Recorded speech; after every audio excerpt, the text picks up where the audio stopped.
Hi, Goddess of Love here again. Kamusta kayo dyan, mga goddess ko? So, anong meron sa inyo, mga goddess, no? So, yeah, another reading na naman tayo today for the collectives natin right there, no? So, tignan natin anong sitwasyon meron sa inyo, mga collectives, no? Check natin anong merong sitwasyon para sa inyo, collective. So, ma-discuss natin, right? No? So, tignan natin. Universe, please. Holy Spirit. Anong meron po sa ating mga collectives right now? Please, Holy Spirit, please. Anong sitwasyon meron ang ating mga collectives right now, no? So, let's see. Baka may message sa inyo ang ating universe, right, no? For you collective, no? So, wait lang, ha. So, please, universe, Holy Spirit, anong meron sa ating mga collectives right now, no? Sitwasyon nila. So, you have this, don't give up, have faith in God, no? So, this one is a message, no? Wait lang. So, one more card, please, for the collectives natin, please. Holy Spirit, Universe, please. One more card for the collective. Yes, please. No? So, yun nga, no? Siguro may mga napapanghinaan ng loob dito sa inyo, no? Collective, no? So, sinasabi ni God, no? Don't give up daw, no? Have faith lang talaga, no? So, wait lang. One more card, please, for the collectives, please. Universe, please. One more card para sa ating collectives. Message po ninyo para sa ating collectives sa kanilang sitwasyon, please. So, yun na, no? May tumalon na. So, wait lang. So, ano kaya itong isa? So, accepting your flaws, no? So, yan, no? For some of you, collective, no? Sabi dito ni God, is ni universe, no? Is don't give up, have faith in God. And for some of you naman, accepting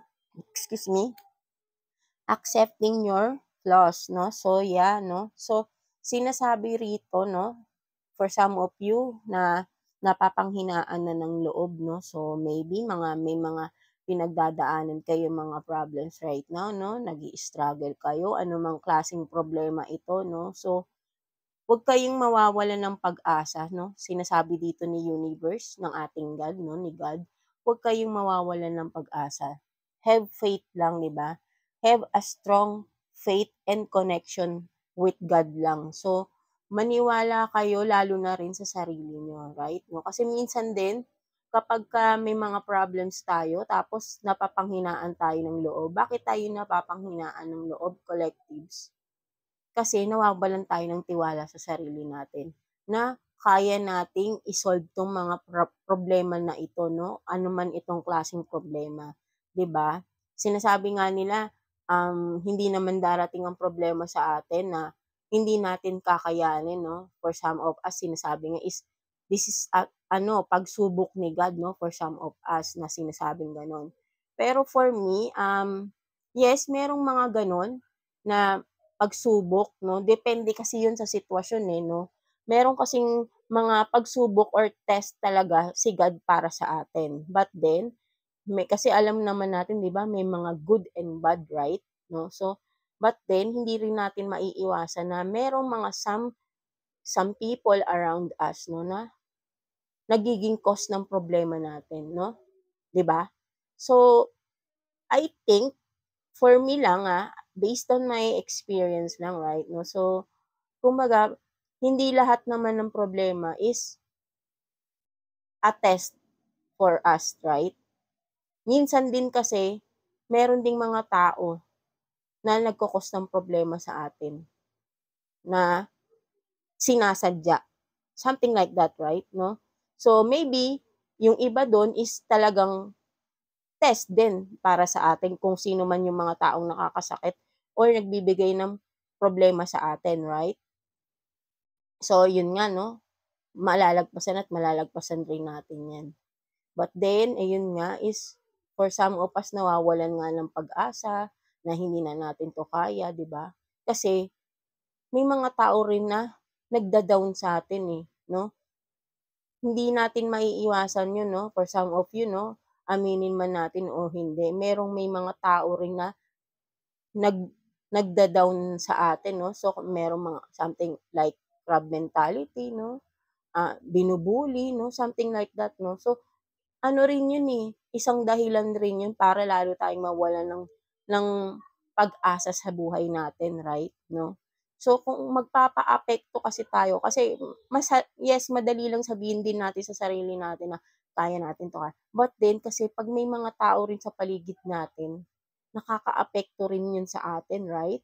Nakakaapekto 'yun na para lalo tayong malubog kung ano man yung pinagdadaanan natin, mawalan tayo ng pag-asa kasi may mga taong sinasadya na na mag-cause talaga sila ng problema sa atin para hindi tayo makaahon 'no. So, kailangan din dito 'no, hindi 'wag natin palaging magmumukmok tayo sa ating problems 'no, right?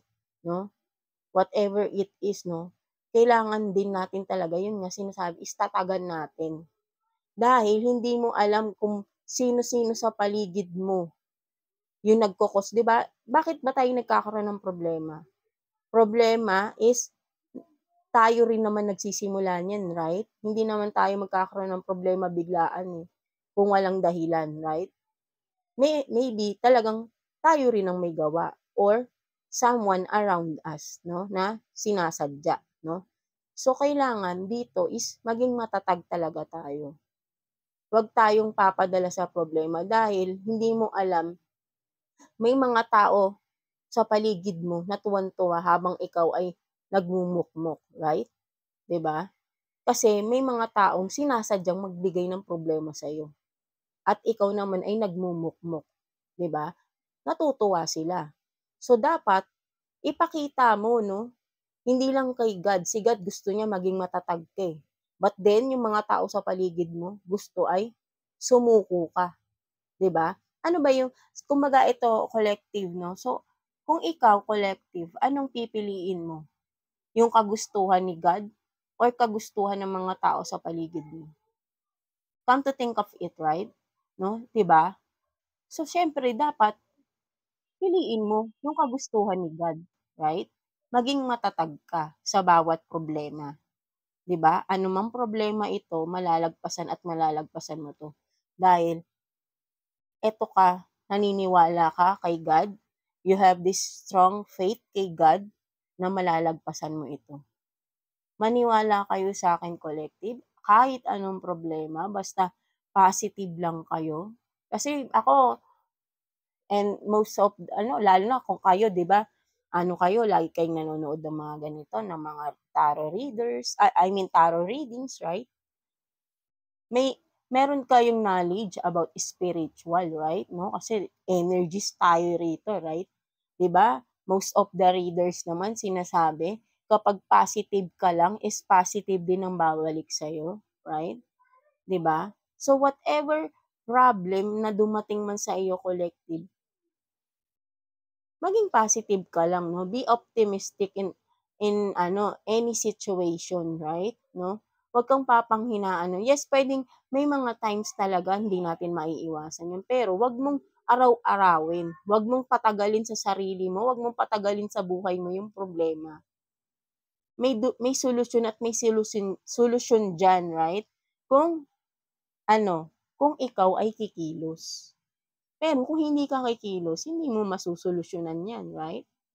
Kaya nga ito, magkakaroon ka ng strong faith kay God kasi bibigyan ka ni God ng lakas, ng katatagan sa buhay para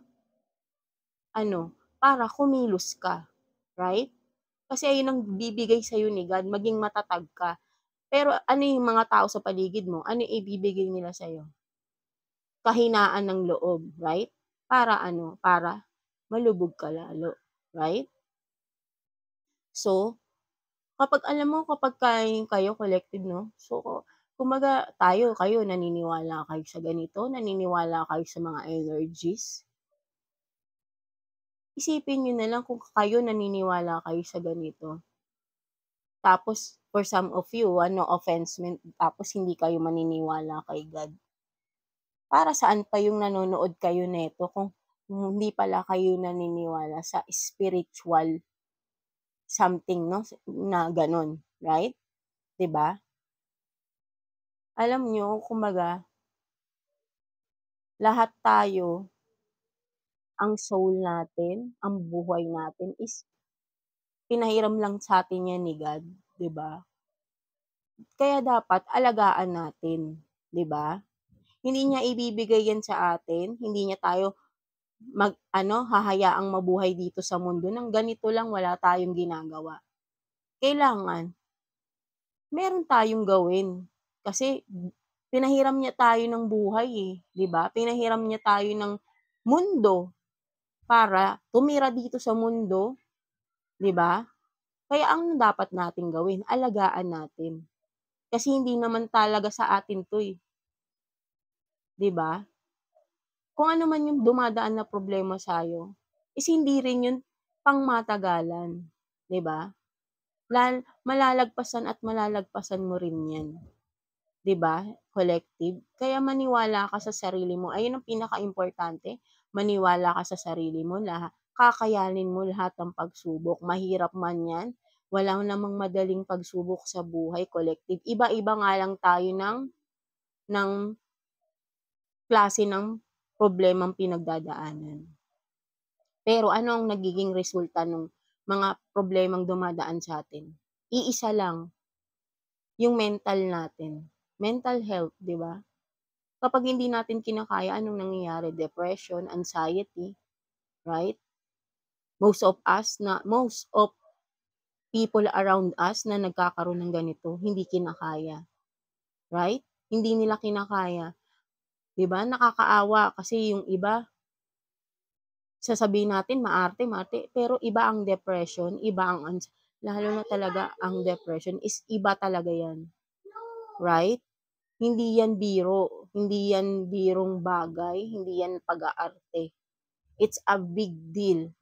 Kaya sana mabawasan na yung mga ganyan, 'di ba? Kasi napapanghinaan agad sila ng loob, and maybe because people around them na binubuli pa sila, 'di ba? Kaya alam nyo, kaya kayo kailangan kumapit kayo kay God. Bibigyan niya kayo ng guidance, maniwala kayo, taimtim na pagdadasal, and strong faith in God, 'di ba? Mararamdaman niyo si God na ginagabayan niya talaga kayo. Trust in me, kasi ako, na-proof ko na 'yun sa sarili ko, 'di ba? Kasi kung hindi kayo maniniwala, balewala lang din yung magdadasal kayo, 'di ba? Kasi iba yung nagdadasal ka lang, iba naman yung kahit nga minsan kahit hindi ka naman magdasal, eh, pero yung puso mo mararamdaman mo na kay God ka, eh. Something like that 'no, kung sino lang makaka-resonate dun 'no. So 'yan 'no, ito yung sinasabi ko sa'yo, collective, huwag kang panghinaan ng loob. Lahat ng pagsubok nalalagpasan 'yan. Huwag mo lang patagalin sa buhay mo, 'di ba? Puwede mong lagpasan saglit, pero balikan mo pa rin, 'di ba? Kapag kaya mo ng i-solve, balikan mo kasi hindi 'yan mawawala. Nagkakaroon ng interest 'yan, right? Ang mga problemang tinatalikuran. Hindi 'yan nawawalang kusa. Kailangan mo pa ring i-solve 'yan, 'di ba? Kasi mas lalong lumalala, parang utang 'yan, eh, 'pag hindi mo binayaran nagkaka-interest. Gano'n din ang problema natin, problema sa kahit anong aspeto. 'Pag tinalikuran lang natin ng basta-basta 'yan, maybe ilang buwan, ilang taon, akala natin wala na, but then in the near future, eto na naman 'yan, boom, biglang eto pala yung iniwan mong problema sa past, bumabalik. So dapat kung anong problema mo, puwede mong tambayan saglit, pero habang nakatambay ka, nag-iisip ka ng paraan, nag-iisip ka ng mga possible solution, and what? Manalig ka kay God. Manalig ka na palakasin ka, malagpasan mo lahat ng problema. 'Di ba? Collective 'no. So I hope naka-resonate kayo dito. Huwag kayong gi-give up, kasi alam niyo sino ang natutuwa, yung mga tao sa paligid niyo na gustong malubog kayo. Gusto niyo ba yung gano'n? Or ano bang gusto niyo, yung matuwa yung mga tao sa paligid niyo o matuwa si God sa inyo, 'di ba? Parang nagbibigay ka pa ng privilege dun sa mga taong gustong ilubog ka, instead na kay God ka, 'di ba? Ano bang gusto ni God? Mapabuti ka lang, maging matatag ka, right? So, kung may mga ganyan kayong senaryo sa buhay niyo, wag kang mag-give up kasi parang ang nangyayari naggi-give up ka dahil sa mga taong nasa paligid mo, right? So, and the other one is accepting your flaws, no? So, for some of you, collectives, no, um, flaws is anything, physically, mentally, 'di ba? What else? Basta kung ano man yung mga flaws natin kasi wala namang perfect na tao, right?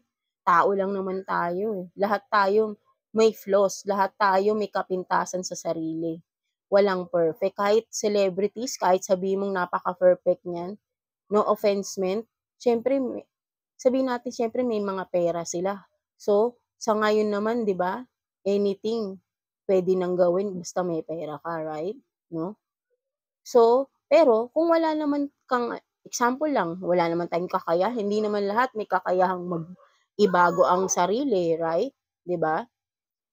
Huwag kang mahihiya anong mang flaws mo. Puwedeng ang flaws rin is no, again, no offense meant, no, but this is a reality, 'di ba? For some of you, minsan ang gender natin, 'di ba? Kasi dito is yes, open naman tayo, but then meron pa ring iba na yung bang kasi conservative ang family, hindi nila maamin sa sarili nila kung sino talaga sila, something like that, 'no? Parang tingin na rin nila sa sarili nila nun, flaws yun sa pagkatao nila, yung gender nila, 'di ba? Parang dahil may family sila na alam niyang magagalit, nararamdaman niya tuloy sa sarili niya, nakakahiya siya, 'di ba? Kumbaga, mismong hindi niya pa naman agad inaamin sa family niya, pero inuunahan niya na at inuunahan niya yung sarili niya na ikahiya yung sarili niya, 'di ba? Something like that, 'di ba? So, kung ano man yung pagkatao natin, kapintasan natin sa sarili, be proud of it, right? Hindi lahat tayo pare-parehas naman ng kapintasan, eh, 'di ba? Pero depende naman 'yun, meron namang iba ang kapintasan is talagang sinasadya naman, something na halimbawa naman sa pag-uugali, 'di ba? Halimbawa, no, again, no offense meant yung mga tamad, 'di ba? Kahit na kailangang kumilos, magagawa naman ng pero ayaw kumilos. Yung matitigas ang ulo. Alam niyo flaws din 'yan, eh. Yung mataas ang ego, it's a flaws din, 'di ba? Kapintasan din 'yun. Ano ba yung kapintasan rin 'yun sa sarili mo, eh, yung mataas ang ego, yung mga something like that. Pero yung gano'ng mga klase naman kaya mong baguhin 'yun, 'di ba? Wag mong i-embrace yung gano'ng flaws ng iyong sarili dahil ikaw ang nagko-cause ng problema sa ibang tao kapag gano'n ang ugali mo, 'di ba? Nagbibigay ka ng problema sa mga tao sa paligid mo lalo na sa taong nagmamahal sa'yo, right? 'No? So, depende 'yan sa flaws ng pagkatao mo. Merong dapat i-embrace, 'wag ikahiya, meron namang dapat itapon mo na talaga totally yung mga flaws na nagbibigay ng problema sa ibang tao, 'di ba? Rega Katulad nga nung sa pag-uugali, flaws din kasi 'yan. So, kayo lang din kumbaga alam niyo sa sarili niyo ano yung mga flaws niyo. Kaya alam niyo rin kung ano yung dapat tanggalin at yung dapat hindi niyo ikahiya, 'di ba collective, 'di ba? Kasi once na na-accept niyo sa sarili niyo yung mga flaws niyo at i-accept niyo at tanggalin niyo naman yung ibang mga flaws na hindi na dapat, pero ina-accept niyo sa sarili niyo na kayo yun, magiging magaan ang buhay niyo, 'di ba? Ano ba yung mataas din, something like that sa ego, 'di ba? Kapag mataas ego mo, lagi kang galit, feeling mo lagi kang tama pero alam mo sa sarili mo mali ka, right? Anong ginagawa mo? Nagko-cause ka ng problema sa mga taong pinipilit mo yung mali, 'di ba? Binabaligtad mo pa yung katotohanan sa hindi totoo, 'di ba? Something like that, 'di ba? Pero kung lahat tayo i-accept natin 'yun at sasabihin natin yung mga pati mga pagkakamali natin, flaws din 'yan, eh. Kung i-a-accept natin 'yun, magaan ang buhay, 'di ba? Magkakasundo. Kasi may acceptance tayong mangyayari bawat isa, 'di ba, collectives, 'no? Sana naintindihan niyo ako dun, 'no, collective. So, yeah. So, ayun lang naman yung parang interpretation ko dito sa mga messages sa inyo ni God, 'no, ni universe, 'no. So, again, don't give up, have faith in God, 'no. So, talagang fully trust God lang talaga in anything and talagang hindi hindi niya kayo pababayaan, 'no. Trust in me and of course, accepting your flaws, 'no. Accepting your flaws, embrace it, and then to some other flaws na hindi naman na kailangan, i-accept nyo and then release it, no? Something like that, no? So, yeah, that's it, collective, no? So, thank you for watching, collectives, no? So, sana may naka-resonate dito sa inyo, no? And, yeah, please like and subscribe sa ating channel and God bless you all and keep a strong faith kay God and of course sa sarili nyo, no? And then, yeah, thank you, collective.